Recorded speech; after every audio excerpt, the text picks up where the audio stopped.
Adakah PAS berhajat menjadi penyondol? Ahad lalu Pengarah Komunikasi Amanah Khalid Abdul Samad dengan tegas menyatakan UMNO perlu menghormati pendirian amanah mengenai isu pengampunan diraja terhadap bekas Perdana Menteri Datuk Seri Najib Tun Razak. Khalid menegaskan dasar hormat menghormati dan kesepakatan untuk memelihara negara perlu diberikan keutamaan berbanding perbezaan pendapat berhubung isu-isu khusus seperti pembebasan bekas Presiden UMNO itu. Sebelum ini, Khalid memaklumkan amanah merayu kepada Yang di-Pertuan Agong Al-Sultan Abdullah Riayatuddin Al-Mustafa Billah Shah supaya permohonan pengampunan Najib ditolak. Sesudah itu, amanah memohon maaf kepada UMNO berhubung kenyataan yang dikeluarkan Khalid.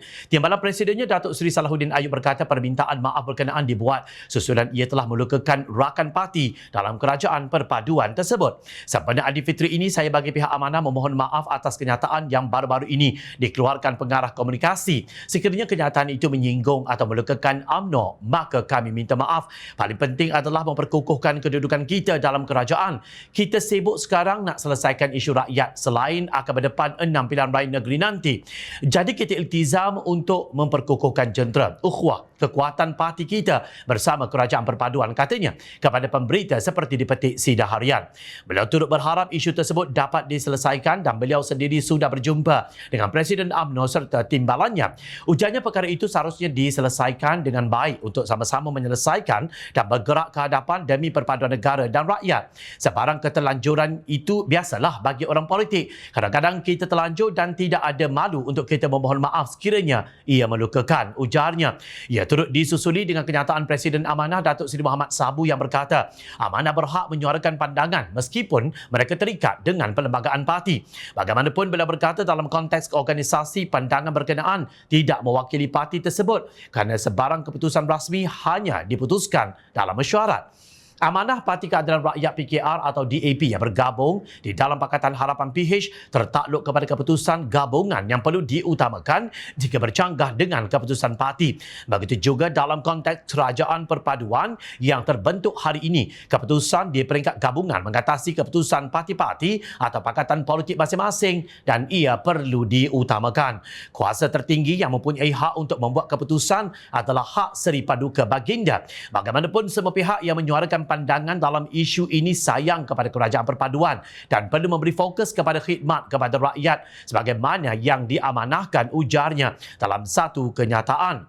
Apa yang diujarkan Khalid bahawa pengampunan untuk Najib akan membawa satu gambaran tidak baik kepada rakyat berhubung sistem keadilan negara dan juga seluruh dunia berhubung nilai integriti adalah satu kenyataan yang sangat tepat dan benar. Justifikasi yang diberikan tidak perlu dipertikaikan. Presiden UMNO Datuk Seri Dr. Ahmad Zahid Hamidi pula menegaskan pengampunan terhadap Najib merupakan kuasa mutlak Yang di-Pertuan Agong. Justru beliau yang juga timbalan Perdana Menteri berharap mana-mana parti politik, terutama yang bersahabat dengan UMNO dan Barisan Nasional BN, tidak sepatutnya memberikan komen mengenai pengampunan Najib juga satu kenyataan yang tepat jika dilihat dari sudut kerjasama politik dan pengukuhan kedudukan kerajaan sedia ada. Namun begitu, kemelut rumah tangga ini dilihat sedang menjadi bahan kepada pimpinan PAS yang memang dikenali bersikap suka menangguk di air keruh.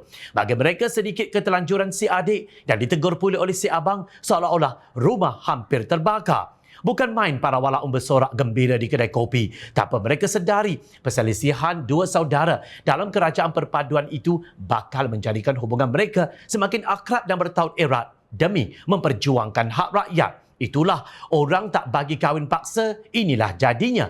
Berselerak habis, kata timbalan Presiden PAS Datuk Seri Tuan Ibrahim Tuan Man yang dipercayai menyindir amanah susulan tindakan parti berkenaan meminta maaf kepada UMNO.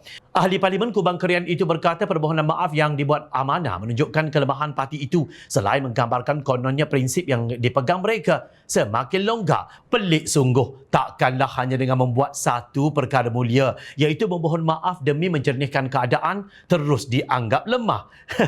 Melihat keterujaan ini terlintas satu persoalan, adakah PAS teringin benar menjadi penyondol?